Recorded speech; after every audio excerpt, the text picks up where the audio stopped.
Hallo und herzlich willkommen zu meinem neuen Video. Schön, dass ihr wieder alle mit dabei seid. Heute besuche ich noch einmal die Festung Königstein. Speziell in diesem Video möchte ich euch gern die Friedrichsburg etwas genauer vorstellen. Hier fand das historisch bedeutende Treffen zwischen August dem Starken, dem Soldatenkönig, und Friedrich dem Großen statt. Der sächsische Kurfürst Christian I. legte 1589 den Grundstein zum Bau der Festung Königstein. Nach Entwürfen des Architekten Paul Puchner entstand als eines der ersten Gebäude ein achteckiger Renaissance-Pavillon, der nach dem Kurfürsten Christiansburg genannt wurde. Ab 1591 beherbergte das Erdgeschoss Kanonen zum Beschuss der Flanken des Königsteins. Die Schießscharten sind später teilweise vermauert und zu Fenstern umgebaut worden. Jedoch ist ihre ursprüngliche Funktion heute noch erkennbar. Im Obergeschoss fanden höfische Festlichkeiten statt.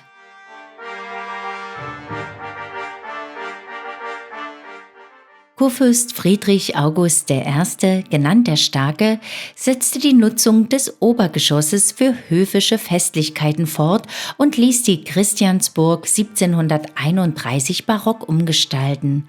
Es entstand die doppelläufige Freitreppe, unter deren Vorbau die alten Renaissanceportale erhalten blieben. Im Erdgeschoss wurde eine Küche eingerichtet und das Obergeschoss zum barocken Spiegelsaal umgestaltet.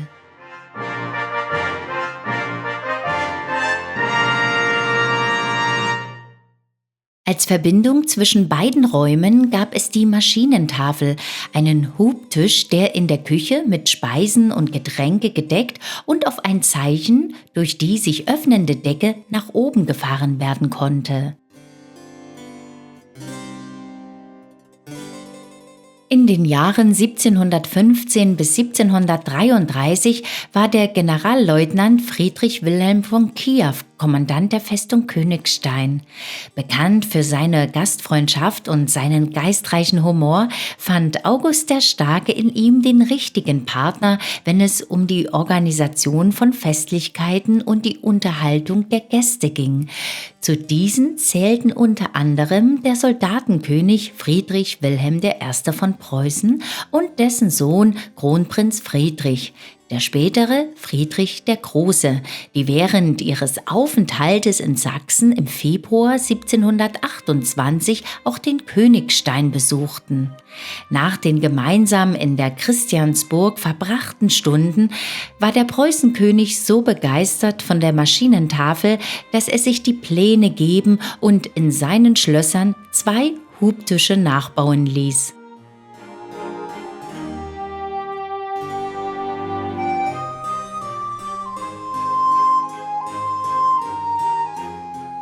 Zur Erinnerung an gemeinsame frohe Stunden, sicherlich auch mit köstlichem Wein aus dem Riesenfass, benannte August der Starke später den Pavillon in Friedrichsburg.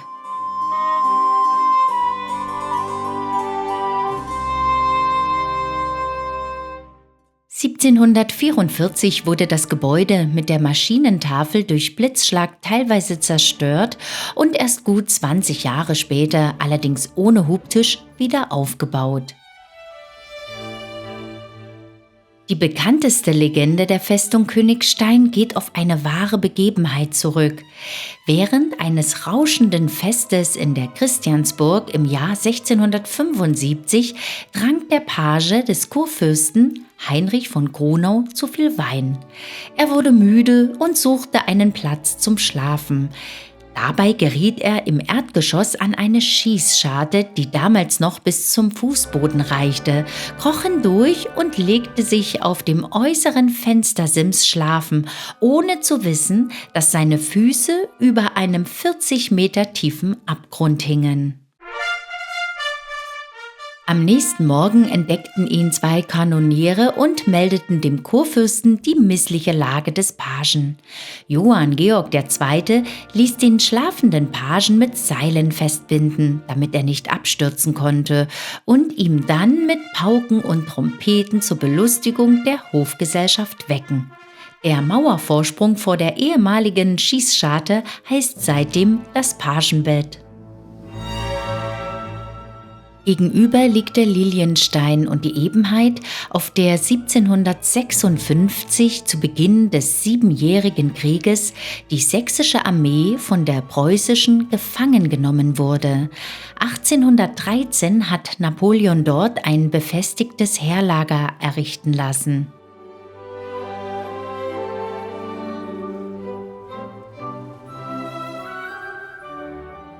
In diesem und dem angrenzenden Raum waren seit dem frühen 18. Jahrhundert die Königszimmer untergebracht, in denen sich August der Starke und seine Nachfolger aufzuhalten pflegten.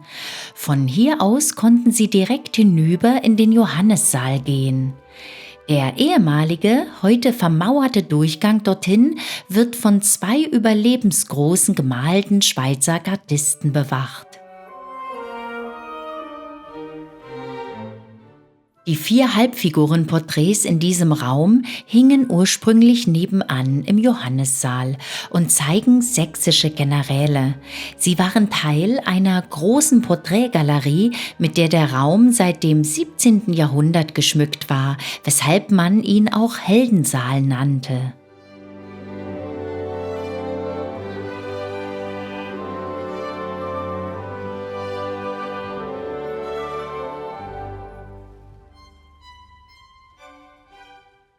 Dieser Raum wurde im frühen 18. Jahrhundert als kurfürstlich-königlicher Speisesaal genutzt. Der Ofen und die Reste der Wandmalerei gehören noch zur ursprünglichen Ausstattung. Der Fund des Ofens war eine kleine Sensation.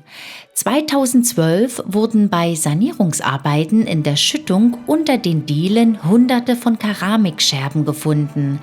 Ein Restaurator hat sie in mühevoller Arbeit wieder zusammengesetzt. Die blaue Farbglasur auf hellem Grund entspricht ganz der Mode des 18. Jahrhunderts.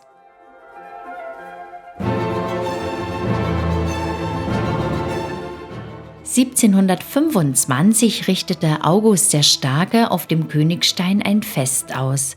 Unter den Gästen befand sich auch die Gräfin Anna Caroline Orselska, seine uneheliche Tochter aus der Verbindung mit einer bürgerlichen Französin. August liebte die schöne und kluge Anna Carolina so sehr, dass er sie an seinen Hof holte und in den Adelsstand erhob. 3 Jahre später empfing August der Starke den preußischen König Friedrich Wilhelm I. auf dem Königstein, den sogenannten Soldatenkönig. In der dargestellten Szene weist August dem Preußenkönig den Weg zum Johannissaal.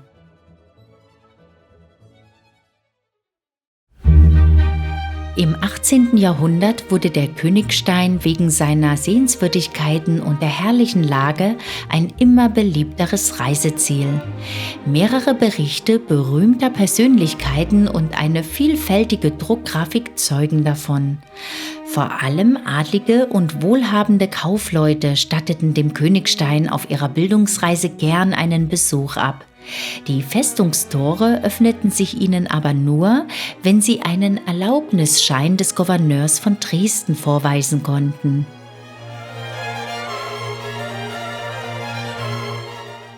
Da die Festung als militärische Anlage der Geheimhaltung unterlag, durfte das Gelände dann nur in Begleitung eines Festungssoldaten besichtigt werden. Er zeigte den Reisenden das alte Zeughaus mit den darin gelagerten Waffen, das Riesenweinfass und den tiefen Brunnen mit seinem imposanten Tretrad sowie die Gemäldegalerie im Johannissaal.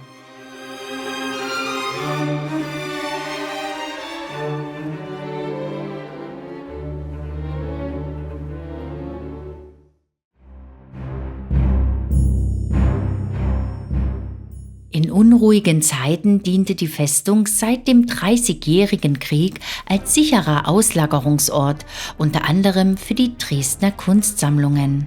Oft wurden im Kriegsfall Teile des Grünen Gewölbes, der Gemäldegalerie, der Gewehrgalerie, aber auch der geheimen Archive und des Staatsschatzes in Kasematten oder Pulvermagazinen aufbewahrt. Speziell zur Unterbringung des sächsischen Staatsschatzes entstand auf Betreiben des sächsischen Finanzministeriums 1855 das Schatzhaus. Wie ein Pulvermagazin des 18. Jahrhunderts erbaut, hat das Gebäude ein bombenfestes, bis zu 1,20 Meter starkes Gewölbe und bis zu 1,80 Meter dicke Mauern, die zum Schutz vor Funkenflug bei einem Brand mit verwinkelten Belüftungskanälen versehen sind. Die Fenster an den Giebelseiten schützten eiserne Gitter und Läden. Den Eingang sicherten ehemals 2 Stahltüren mit mehreren Schlössern. In der Diele des Erdgeschosses befinden sich 4 Luken, die den Zugang zum Keller ermöglichen. Dort wurden gemünzte und ungemünzte Edelmetalle gelagert. Eine Schienenanlage mit kleinen Wagen erleichterte den Transport der schweren Geldfässer.